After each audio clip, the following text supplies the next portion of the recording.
It's terrific to have you back at the Australian Open again. Is this one of your favourite courses? It is, absolutely.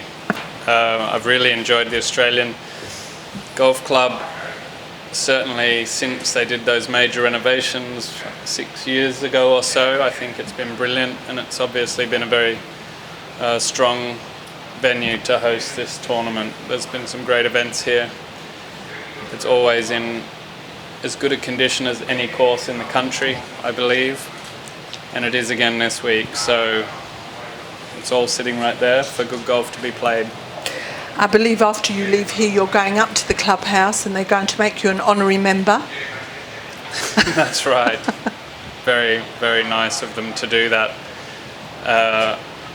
I'd like to be able to use that membership a little bit more than I will, but maybe in the future I'll get back and manage to get in a Saturday comp or something here.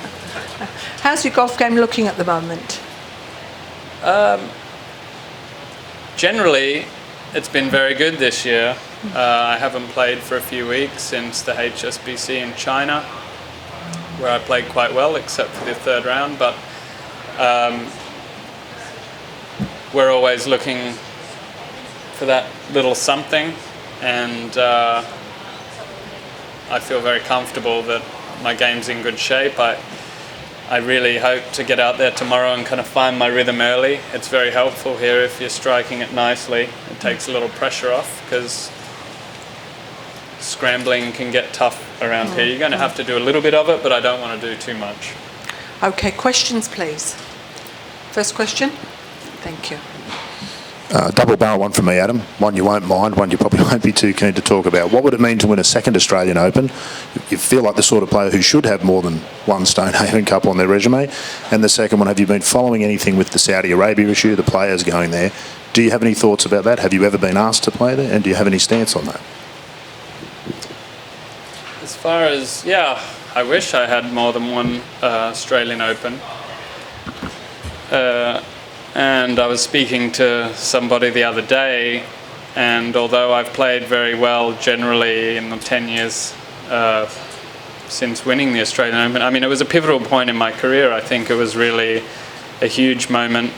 I was 10 years into my career, and I'd really struggled in 2009 with my game, and I came back and won the Australian Open at the end of the year, and it just turned everything around. And from there I played very well and obviously went on to become number one a few years after. So it's a big moment for me, that. And I've been close a couple times in the last 10 years, and obviously I bogeyed the last and Rory birdied the last, and that hurt a lot. And a couple years ago here, or a few years ago here, I lost by a shot to Matt Jones, I believe. And I can't think of any other close calls, but I'm a little surprised that I haven't won another Australian Open in this 10-year stretch. I managed to get a couple of Masters in that period and a PGA, but it would be nice to get my name on that cup again. It's a great trophy, and anytime you see your name kind of racking up on a trophy is something quite special. So this week could be the week to do it.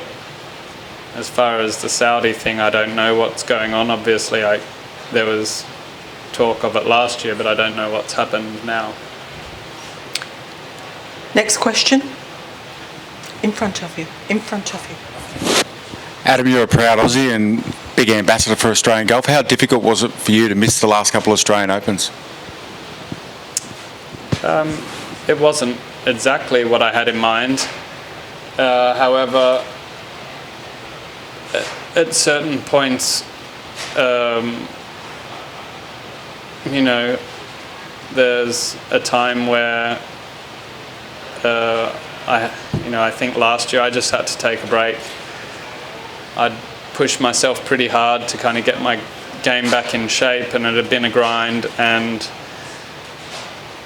I saw no other way to take a break and get ready for the big stuff and try and put myself back in. And I have certainly felt like I've prioritised playing as much as I can back in Australia, certainly through the period where I was a major champion or #1 in the world, and I just had to take a break last year. It was important for me, and it was disappointing to miss, of course, because I'm not going to win it not playing it.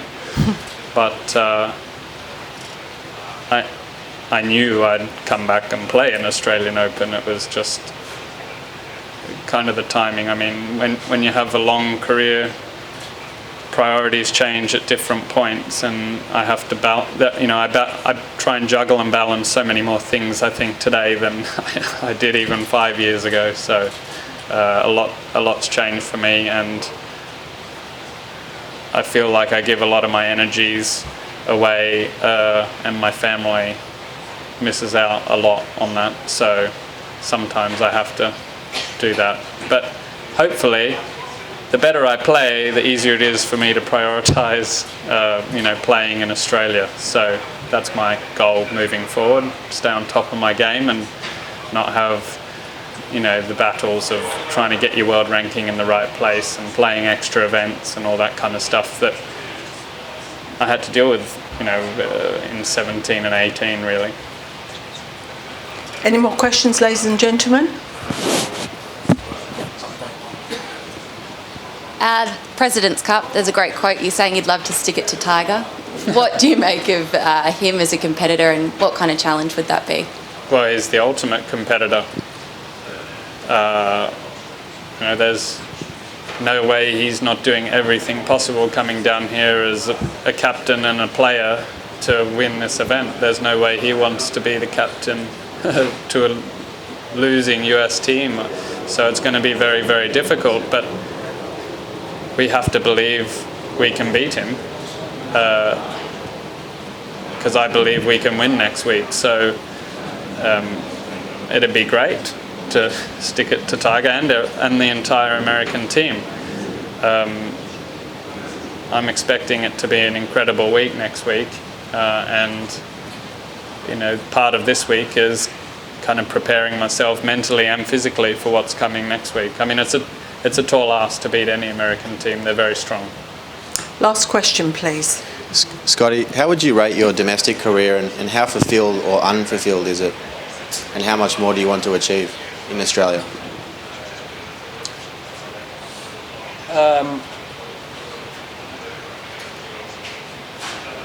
It's an interesting question. I mean, I've won all the events that are here, so in a sense, I'm happy with that.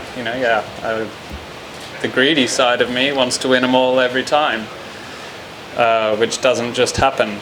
But to have won the Australian Masters and the PGA and the Open is fulfilling, I guess. Seeing there's only really 2 major events that have always been part of Australian golf left. It's not easy to just rack up wins when there's 2.